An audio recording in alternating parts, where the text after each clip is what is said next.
কিন্তু বুঝতে পারছি না সারিকা, ওই রুমের মধ্যে বিষাক্ত গ্যাস গেল কি করে? ওটা তো সাউন্ড প্রুফ স্টুডিও, চারিদিক থেকে একদম বন্ধ থাকে, তবু এই বিষাক্ত গ্যাসটা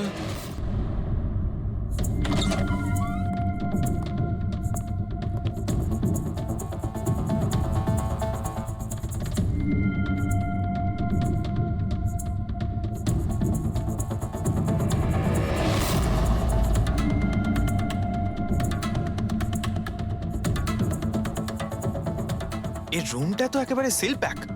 যদি গ্যাস লিক করে তাহলে ওই দরজা থেকে করবে, কিন্তু এই দরজাটা তো বন্ধ ছিল।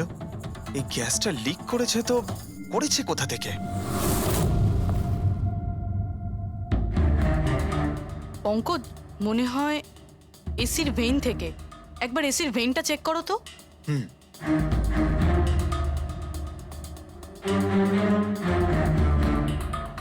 এতগুলো মিউজিক্যাল ইনস্ট্রুমেন্ট রাখা আছে এখানে, অনেকক্ষণ বাজানোর পর গরম হয়ে যায় নিশ্চয়ই। না স্যার, এগুলো অ্যানালগ বেসড মিউজিক ইনস্ট্রুমেন্ট, এটা থেকে হিট প্রডিউস হওয়ার সম্ভাবনা খুবই কম। আচ্ছা, এই এসিটা একদম পারফেক্ট, ওতে কোনো প্রবলেম নেই? শিওর? কেউ এসির গ্যাসের সাথে কোনো রকম কিছু করেনি তো? Sure sir, 100%। অ্যাকচুয়ালি ব্যাপারটা হলো যে এসির যে ইউনিট হয় সেটা 1 বে ইউনিট, তো কেউ যদি গ্যাস লিক এখানে করেও থাকে তাহলে ওখানেও হওয়া উচিত।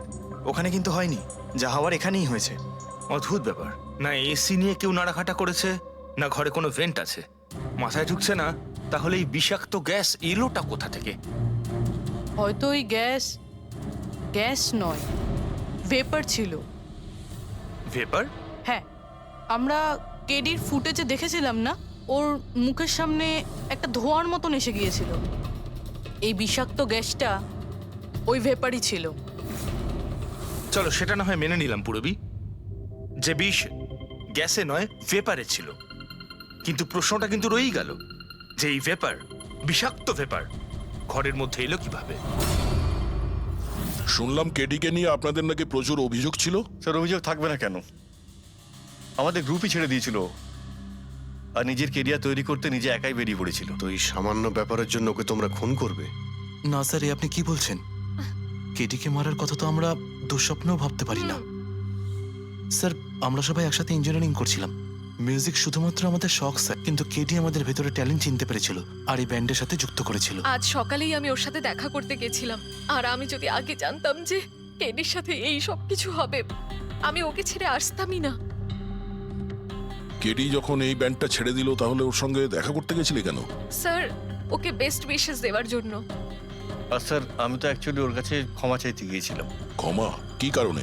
স্যার, অ্যাকচুয়ালি কেডি আমাদের ব্যান্ড ছেড়ে দিয়েছিল আর তারপরে ও লীলাকেও সঙ্গে নিয়ে যেতে চেয়েছিল, যে কারণে আমাদের ব্যান্ড ভেঙে গেছিল স্যার। এখানে আমরা একসঙ্গে থাকলে জীবনে কত কিছু একসঙ্গে করতে পারি। সরি কেডি, কিন্তু আমার কাছে অ্যাম্বিশনের থেকে বেশি গুরুত্বপূর্ণ লয়্যালটি। আর এমনিতেও তোর মতো আমি এই ব্যান্ডের সাথে বিশ্বাসঘাতকতা করতে পারবো না। বিশ্বাসঘাতকতা? ও গড, লীলা, আমরা একসঙ্গে থেকে অনেক কিছু করতে পারি। আর এই ব্যান্ডে কি পড়ে আছে? বেকার লোকজন এখানে। Just move on. Oh wow, তো এইগুলো এখন সব বেকার না? ভুলে গেছিস না তুই আমাদের সবাইকে সিলেক্ট করেছিস এই ব্যান্ডের জন্য? সেটা অন্য সময় ছিল, আর সেই সময় আলিয়ার বাবার থেকে আমার ইনভেস্টমেন্টটা দরকার ছিল। বুঝতে পারছিস না, আমাদের দুজনের জন্য। গড, মানি, ইনভেস্টমেন্ট, এর থেকে বেশি তুই আর কিছু ভাবতে পারিস? যতটুকু আমি ভাবছিলাম না, ওর থেকে অনেক গুণ বেশি সেলফিশ তুই। Leela, Let me go! I love you Leela. আমি তোকে ছাড়া কিচ্ছু করতে পারবো না। তোর কাউকে কোনোভাবে দরকার নেই, আর ইনফ্যাক্ট তুই সব থেকে বেশি selfish. I hate you. Leela, stop. কি বলছিলি তুই? তুই এখানে কি করছিস? আমাদের ব্যান্ডটা কি নোংরা ফেলার ডাস্টবিন? যতীন, যতীন ছাড় ওকে। আরে এ কি?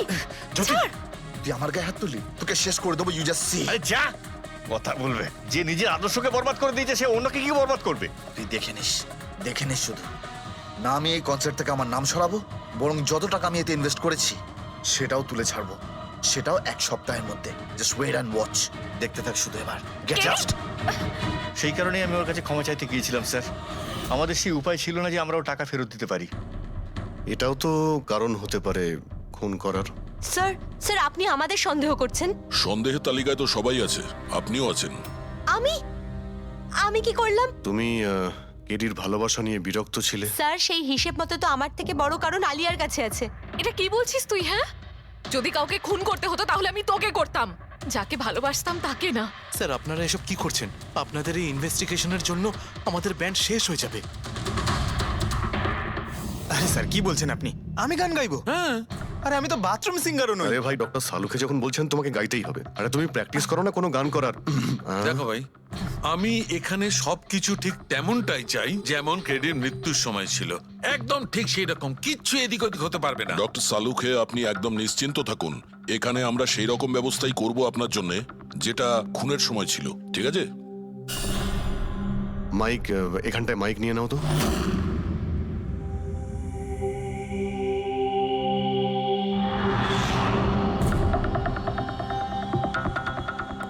আসুন।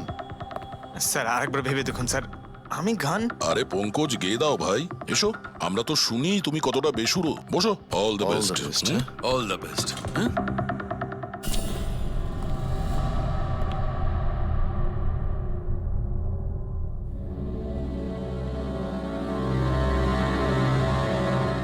হ্যাঁ চলুন রেকর্ডিং স্টার্ট করি। Pankaj start. Bruno come down. Okay Pankaj start. ना ना ना ना ना चल दिए आना रास्तों पे, चल दिए ना दे रास्तों पे, ओ मेरी शहजादी, चल दिए चल दिए चल दिए रास्तों पे। কিন্তু ডক্টর সালুকে ভিতরে তো সবকিছুই ঠিকঠাক মনে হচ্ছে। পঙ্কজ, সব ঠিকঠাক আছে? স্যার ওই রুমটা সাউন্ড প্রুফ, এদিক থেকে ওদিকে কথা বলার জন্য এই টক ব্যাক বাটনটা প্রেস করতে হয়।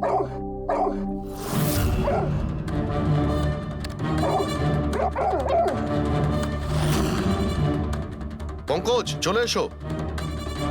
এই কুকুরটা বোতাম টেপার সঙ্গে সঙ্গে চেঁচাচ্ছে কেন? যখনই বোতামটা টিপছে টেপার সঙ্গে সঙ্গে কুকুরটা ডাকছে। স্যার শুধু ডাকেই না, কামড়ায়ও। ঠিক এইভাবে ওদিনও ডাকছিল আর আমাকে কামড়ে দিয়েছিল।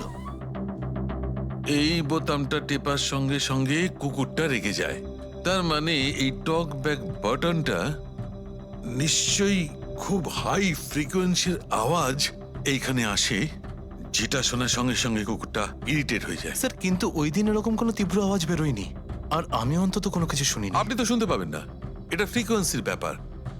আসলে মানুষ 20 হার্জ থেকে 20,000 হার্জ ফ্রিকোয়েন্সির শব্দ শুনতে পায়, কিন্তু কুকুর এর থেকে অনেক বেশি ফ্রিকোয়েন্সির আওয়াজ শুনতে পায়। প্রায় 25,000 হার্জ ফ্রিকোয়েন্সির আওয়াজ কুকুর শুনতে পায়, আর এত জোর আওয়াজ শোনার জন্য ইরিটেট হয়ে যাচ্ছে। ও, ডক্টর সালুকে এটা তো জানতে পারা গেল যে ব্রুনো নিতেশকে কেন কামড়েছে, কিন্তু এখনো অবধি সেটা জানতে পারেনি যার জন্য আমরা এখানে এসেছি, ওই বিষাক্ত ভেপার। করব, সেটা খুঁজে বার করব, কিন্তু প্রথমে আমাকে একটা এক্সপেরিমেন্ট করতে হবে, আর সেই জন্য আমার পঙ্কজকে দরকার।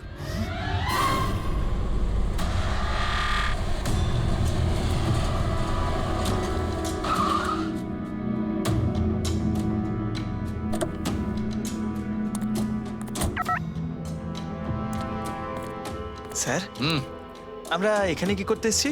এসো না ভাই, বলছি এসো। স্যার স্যার স্যার বলুন না আমরা এখানে কি করতে এসেছি? পঙ্কজ, তোমার কুলফি খেতে ভালো লাগে? আরে কুলফি তো আমার ফেভারিট স্যার। তবে ঠিক আছে ভাই, তোমাকে কুলফি খাওয়াতে এসেছি। কুলফি খাও, তারপর এখানে ঘুরে বেড়াবো। আরে লাভলি, কিন্তু এখানে তো কোনো কুলফিওয়ালাকে দেখতেই পাচ্ছি না। আসবে ভাই, আসবে, একটু ধৈর্য ধরো না, তোমার কাজ হয়ে গেলেই আসবে। স্যার কিন্তু কাজটা কি সেটা তো বলুন। আরে ভাই, অনেক বড় একটা কাজ। বড় কাজ? হ্যাঁ, বলুন না স্যার। তোমাকে আমার পেছন পেছন আসতে হবে, চলে এসো। বড় কাজ, পিছন পিছন যাওয়া? আরে কি স্যার? এই, এটা কি সুন্দর হ্যাঁ, খুব কুকুরটা, cute। তাই না? এসো এসো, ওর সঙ্গে খেলি। আরে স্যার যাচ্ছেন কোথায়? কামড়ে দেবে তো, ও তো আপনাকে চেনেই না। কিচ্ছু হবে না ভাই, এসো আমার সঙ্গে চলে এসো, মজা করো। স্যার আরে লোকটা তো শোনে না। কি করছেন স্যার? এখানে সিটি বাজাচ্ছেন? না না, এখানে সিটি মারা নিষেধ নাকি? নিষেধ নয়, কিন্তু এসিপি স্যার শুনলে সেটা ভালো লাগবে না। চুপ, এসিপি সাহেব, এসিপি সাহেব। আরে ভাই, এটা কোনো সাধারণ সিটি নয়, স্পেশাল সিটি, একদম হাই ফ্রিকোয়েন্সি সিটি। দেখবে এই কুকুরের ওপর কিরকম কাজ করে। High frequency?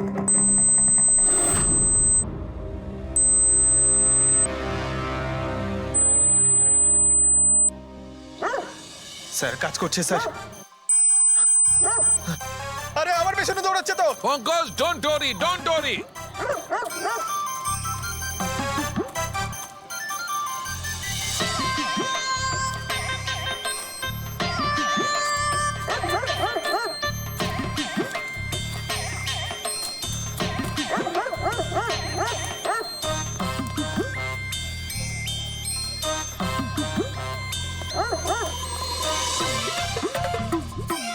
তার মানে হচ্ছে এটাই ঠিক, হাই ফ্রিকোয়েন্সি।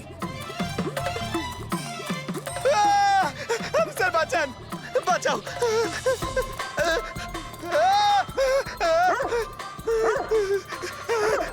ব্যাস ব্যাস ব্যাস ব্যাস। আরে স্যার কি ব্যাস, করছেন? শান্ত হয়ে যাও। আপনি সিটি বাজালেন আর আমাকে তাড়া করছে। আরে এটাই তো দেখাচ্ছিল আমার। কি দেখাচ্ছিল?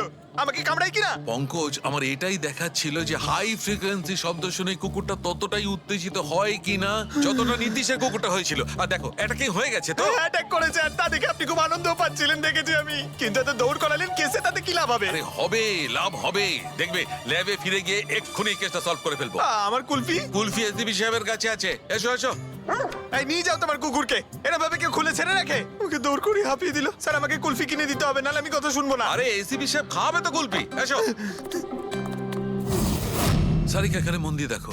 তুমি এই ফুটেজটায় অদ্ভুত কোন একটা জিনিস দেখতে পাচ্ছ? দেখো, এক মিনিট, আমি পজ করছি।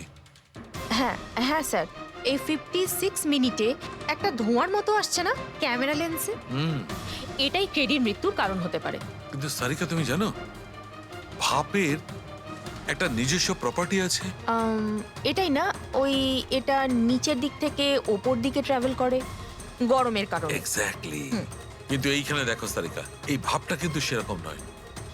এটা তো সায়েন্সটাকে উল্টে পাল্টে রেখে দিয়েছে। এটা এরকম লাগছে যে নিচের দিকের এরিয়া তো একদমই পরিষ্কার, নিচে আর উপরে এটা মনেই হচ্ছে না যে ধোঁয়াটা নিচ থেকে ওপরে ট্রাভেল করেছে। কিন্তু এটা কি করে সম্ভব? সেটা এমন কি জিনিস যেটা এই ভাবটাকে এতক্ষণ পর্যন্ত একই জায়গায় স্থির করে রাখবে? কি? হ্যাঁ। তবে কি এটাও ওই হাই ফ্রিকোয়েন্সির ব্যাপারটা? এক মিনিট, এক মিনিট।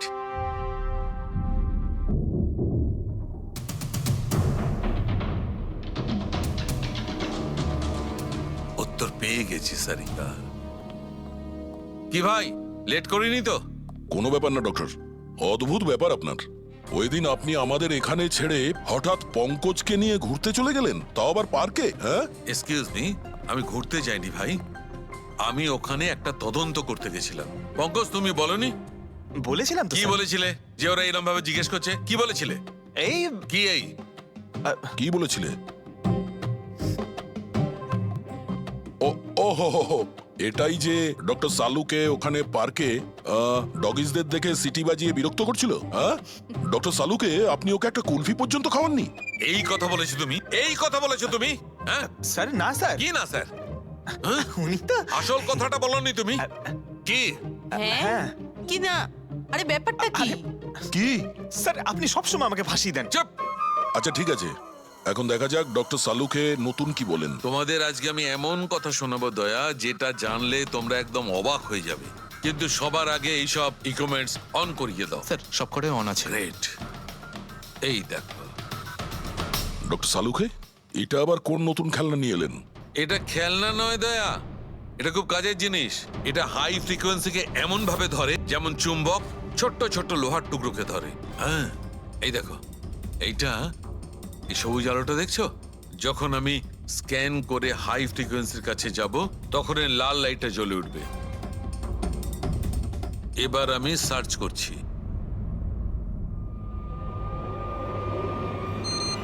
ইয়েস, এইখানে লাল লাইট জ্বলে উঠেছে। এই হচ্ছে অপরাধী, এই হচ্ছে অপরাধী। এই এই স্পিকার খুনি? হ্যাঁ পঙ্কজ, এই স্পিকারটাই হচ্ছে সেই হাতিয়ার যেটা মানুষকে খুন করে। এবার আরো কিছু দেখে নেওয়া যাক।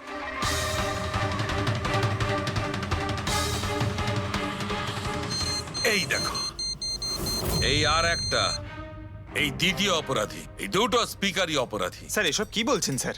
এই স্পিকার খুন কি করে করতে পারে? করতে পারে পঙ্কজ, এই স্পিকার দুটোই খুনি। এই স্পিকার দুটো থেকে আল্ট্রাসনিক সাউন্ড বেরোতে থাকে আর সেইটা গ্র্যাভিটিকে রেজিস্ট করতে পারে। মানে স্যার, আমি আমার এই ফোনটা যদি দুটো স্পিকারের মাঝখানে ফেলি তাহলেই আমার ফোনের কিছু হবে আরে না, তাই না, তো? না। Come on sir. আরে না না বকো। ফোনটা তোলো। 20,000-এর ছিল স্যার। কে বললো যে এই ফোনটা ছুঁড়ে দেখো? হ্যাঁ, কে বললো? আরে ভাই, কথাটা তো আগে শোনো পঙ্কজ। প্রথমে পুরো ব্যাপারটা বুঝে নাও। এত উত্তেজিত হয়ে গেলেই ব্যাস। পঙ্কজ, এটা কোনো বস্তুকে, কোনো জিনিসকে থামাতে পারবে না।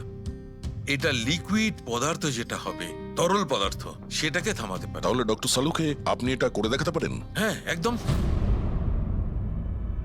এই দেখো, এই সিরিজটায় জল ভরা আছে। এবার আমি সিরিজটার জল হাওয়ায় ছেড়ে দিচ্ছি।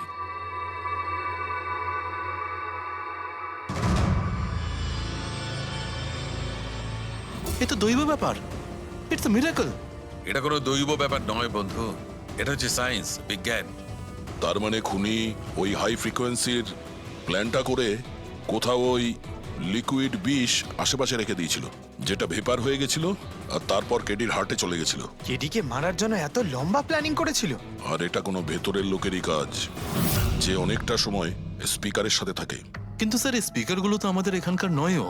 বাহ, উত্তর আগে থেকেই তৈরি আছে। তাহলে স্পিকারগুলো কাদের? স্যার এখানে অনেক মিউজিশিয়ানই আসে রেকর্ড করতে। ওদের মধ্যে কেউ হয়তো রেখে চলে গেছে।